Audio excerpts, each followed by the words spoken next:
madde bu ne destekli.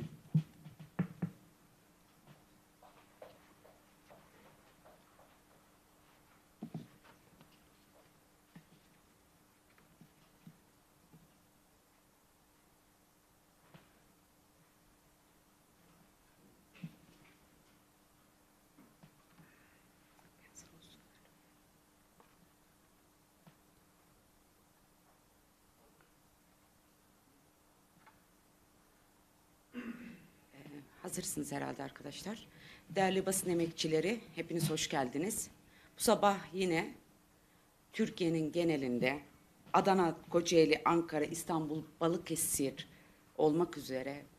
olmak üzere onlarca yöneticimiz yine gözaltına alındı. Bunların arasında, gözaltına alınanların arasında her dönem iktidarların hedefi haline gelen, her dönem iktidarlar açısından tehlike gibi görünen, her dönem iktidarlar açısından saf dışı bırakılması gereken İHAD eş başkanı Öztürk Türkdoğan da var. Ve tam da ülkede insan hakları eylem planının tartışıldığı dönemlerde biz aslında sözde, görünürde insan hakları eylem planı ama işin özünün uzun bir süredir, neredeyse 5 yıldır aralıksız bir biçimde partimize yönelik siyasi soykırım operasyonlarının bir parçası, yine uzun bir süredir yürütülen çöktürme eylem planı olduğunu çok iyi biliyoruz.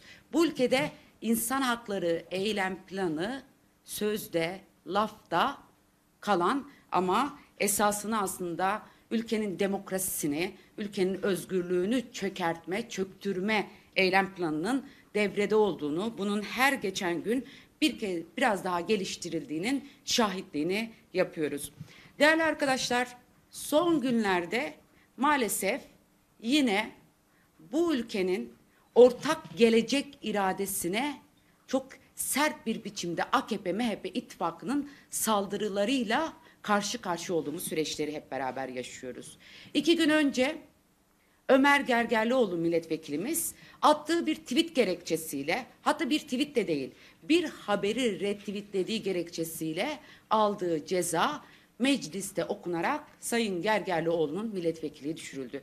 Tam da bunun için bizler protesto ederken, bunun karşısında toplum büyük bir tepki gösterirken bir de partimizin kapatılmasıyla ilgili davanın açıldığını basın üzerinden tebligatla öğrendik. Ve bu 17 Mart darbesi olarak tarihe geçecek bir süreçti aslında. Bu 17 Mart darbesi tıpkı önceki darbeler gibi aslında ülkenin demokrasisine, ülkenin ortak yaşam iradesine, özgürlüklerine, geleceğine yapılan bir darbeydi. Sadece bir milletvekilinin düşürülmesi ya da HDP'nin bir partinin kapatılması meselesi değil. Çünkü HDP'nin kendisi bu ülkenin geleceği açısından büyük bir şanstır. HDP gençlerin, HDP kadınların, HDP emekçilerin, HDP işçilerin, HDP bu ülkede sesi duyulmak istenmeyen, HDP bu ülkede sesi kesilmek istenen bütün toplumsal kesimlerin partisidir. HDP bir kadın partisidir ve bugün aslında HDP'nin kapatılmak istenmesi kadın mücadelesine de vurulmak istenen büyük bir darbedir. HDP onlarca yıldır verilen kadın mücadelesi mirasının bileşkesidir. HDP 12 Eylülcülere boyun eğmeyen devrimcilerin mirasçılarıdır ve tam da bu nedenle HDP susturulamaz. HDP kapısına kilit vurularak, HDP kapatılmaya çalışılarak bu siyaset başarılı kılınamaz. Neden bunun bir kadın mücadelesine darbe olarak tanımlıyoruz? Bakın arkadaşlar, yürüttüğümüz siyasetin kendisi aslında bu ülkede erkek egemen siyasete karşı yapılan bir hamle, bir duruş, bir yaklaşımdır. Eş başkanlık sisteminden eşit temsiliyete, belediyelerde kadın özgürlükçü yerel yönetimlere kadar aslında kadınların toplumsal alanın tümünde, siyasal alanın tümünde olmasını savunan, bunun öncülüğünü yapan, bunun mücadelesini veren, hatta bütün dünyaya örnek olan bir partidir HDP. Sadece kendi partimizde kadın temsiliyetini arttırmadık. Sadece eş başkanlık sistemiyle kadınların sesini, sözünü partinin içerisinde arttırmadık. Ayrıca diğer partilere de, hem iktidar hem muhalefet partilerine de örnek olarak aslında kadınların sesinin, siyasetinin, sözünün, düşüncesinin siyasi alanda varlığını sağlayan bir partiyiz. Tam da bu nedenle bilinmelidir ki bu saldırılar kadın mücadelesine bir saldırıdır. HDP'ye kapatılmaya çalışılması kadınların siyasi alandan tasfiye edilmesine çalışmaktır demek tam da yerinde bir tanımlama olur. Tam da bu nedenle mücadele edip HDP'yi bu noktaya getiren bütün kadınlara daha önce seslendiğimiz gibi sesleniyoruz. Gelin ortak mücadeleyle kurduğumuz bu fikri ortak mücadeleyle koruyalım. Ortak mücadeleyle erkek egemen zihniyetin karşısına nasıl dikildiysek bir kez daha dikilelim. Nasıl ortak mücadeleyle İstanbul Sözleşmesi'ni koruduk, nasıl ortak mücadeleyle nafaka hakkımızı savunduysak, bugün ortak mücadeleyle eş başkanlık sistemimizi, eşit temsiliyet hakkımızı, kadınların siyasette daha çok varlığı için mücadele eden HDP'nin etrafında da kenetlenip hep beraber koruyalım. Evet değerli arkadaşlar, tabii ki biliyoruz ki bu saldırıların çok kapsamlı ve çok yönlü olduğunu hep beraber şahitlik ediyoruz. Uzun bir süredir İmralı'da Sayın Öcalan üzerinde mutlak bir tecrit uygulanıyor. Sayın Öcalan'la en son avukat görüşü 7 Ağustos 2019 ve pandemi sürecinde 27 Nisan 2020'de ilk defa Sayın Öcalan ailesiyle telefon görüşmesi yaptı. Ve bildiğiniz gibi 14 Mart'ta bazı anonim sosyal medya hesapları üzerinden bir takım iddialar ortaya atıldı.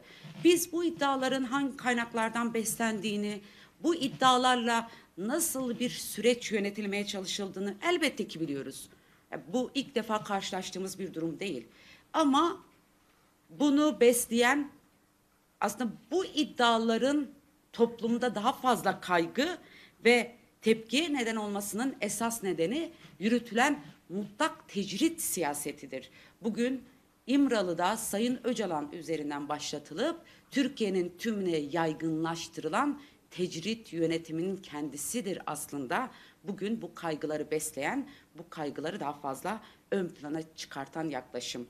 Ve cezaevlerinde yüzlerce gündür, 100 günden fazladır politik tutsaklar bu mutlak, hukuksuz, ulusal ve uluslararası hukuka aykırı bu tecridin kaldırılması için açlık grevindeler. Ve buradan aslında her defasında seslendiğimiz gibi iktidara bir kez daha sesleniyoruz. Sorumluluğunuzu yerine getirin. Bakın talep demiyorum. Çünkü iktidar bu konuda sorumludur. Sayın Öcalan bütün mahpuslar gibi ailesi, avukatlarıyla görüşme hakkına sahiptir ve bu hak hukuksuz bir biçimde engellenmelidir. Bu oluşan kaygıları gidermek için en kısa zamanda bir dakika dahi beklemeden Sayın Öcalan'la ilgili sağlık ve yaşam koşullarına dair kaygıları giderecek iletişimin sağlanması, kurulması mutlaka ama mutlaka sağlanmalıdır. Değerli arkadaşlar, Nevruz'a doğru gidiyoruz. 8 Mart'ı renklerimizle, coşkumuzla, özgürlük iddiamız, özgürlük talebimiz ve isyanımızla alanları, meydanları doldurduk. Türkiye ve Kürdistan'ın bütün illerinde kadınlar etten barikatları, iktidarın yasak politikalarını, iktidarın sindirme politikalarını aşağı mücadele ede direne alanlara çıktı ve ortak ses yükselttiler. Şimdi 8 Mart'ın coşkusuyla Nevroz'a gidiyoruz. Bütün bu partimize dönük saldırılara karşı, çöktürme eylem planına ve tecritin toplumsallaştırma siyasetine karşı bu yıl daha büyük bir coşkuyla, daha büyük bir inançla, daha büyük bir kararlılıkla Nevroz alanlarını dolduracağız. Nevroz her dönem olduğu gibi bizim için mücadelenin yükseldiği, direnişin ön plana çıkarttığı günlerdi. Buradan bütün kamuoyuna ve halkımıza sesleniyoruz. Gelin Nevroz'da tecrite karşı özgürlüğün sesini yükseltelim. Gelin HDP'ye karşı yürütülen saldırılara karşı HDP irademdir, HDP benim, HDP gençliktir, kadındır, işçidir, emekçidir diyerek Nevroz alanlarında hep beraber ses yükseltelim. Gelin bize reva gördükleri bu faşist rejime karşı biz özgür bir geleceği hep beraber kurabiliriz diyelim. Gelin 8 Mart'ta yaktığımız ateşi Nevroz'da daha da büyütüp daha da yaygınlaştıralım. Gelin tepkimizi Nevroz alanlarında demokratik bir biçimde hep beraber yükseltelim. Gelin geri adım atmadığımızı bir kez daha gösterelim. Gelin başarılı olmayacaklarını Nevroz alanlarından ifade edelim. Gelin renklerimizi siyaha, günümüzü geceye çeviremezsiniz diyelim. Gelin hep beraber HDP etrafında birleşelim. Gelin hep beraber ortak mücadele yürütelim. Çünkü biliyoruz ki HDP'ye saldırı ısrarla ifade ettiğimiz gibi sadece HDP'nin kurumsal kimliğine değil. HDP bir tabela partisi değil. HDP bir bina değil. HDP bir fikriyattır ve bu fikriyatı Nevroz alanında bir kez daha hep beraber yükselteceğimize inanıyoruz. Hevalen heja çapameniya rezdar me ani ser zaman ev demek derece lehemberi partiya me lehemberi irada me lehemberi peşeroja me erişte DMPK'nin 6 sale daviye her ro bir rebase cüda ittifaka AKP ve MHP daxwazdıkı go metüne bike. Daxwaziya wa go em lehemberi va erişa paşka vaveşin. Daxwaziya wa go em jikada siyasete demokratik vekşin. Daxwaziya wa HDP tüne bikin. Gava daviye jî be davkirina vekiltiya parlamenteriya Ömer Gergerlioğlu u nikaş u doza lehemberi HDP hati vekirin be plansaziya ehli ve şandine gol 2014 de civina megakede hati diyar kirin ve gredayi. İro iktidara AKP daxwazdıkı bir ittifaka xware li Türkiye rejimike avabke. Rejimik li ser yekê, rejimik faşist, rejimik ku cudatiya kabul nake. Em her tümtinin ser zaman em disa dubare bikin. HDP ne dikane go deriye ver müftekirin. HDP fikriyatı îro nav civakê belabuye. HDP jine, zarokê, ciwanê, ketkarê, karkerê de zindana hevalê me rehînin îro HDP. Ji ber wê li hemberî va êrîşa lazim e govek civakê em bibin yek û bi hev re deng bilind bikin. Û pêv girêdayî ev êrîşê gol hemberî partiya me tê kirin ji tecritê em nikarin xwe hesab bikin. Ji 5 Nîsanê 2015 heya îro hevdîtinê ji bo psikirêka Kurd çareseriya psikirêka Kurd hat tune kirin. Rewşa pêvajiya çareseriyê hat tune kirin û biryara şer li hemberî gelê Kurd û civaka Türkiye û pêşeroja Türkiye hat dayîn. Ji wê demê heya îro hevdîtin bi Birêz Öcalan re du cara hatî kirin. Yek hevdîtina parêzera, yek jî hevdîtina bi ser telefonê bi hevdîtina malbatê ye. û çardê adarê li ser çapemeniyê îdak hat bela kirin. Em bangewazî li iktidarê dikin.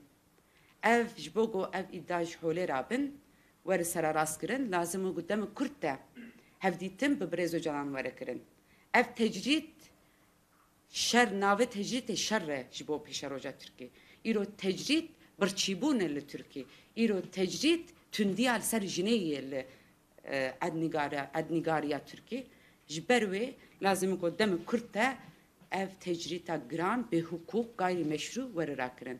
U bangawaziya meldavi le gelemeye.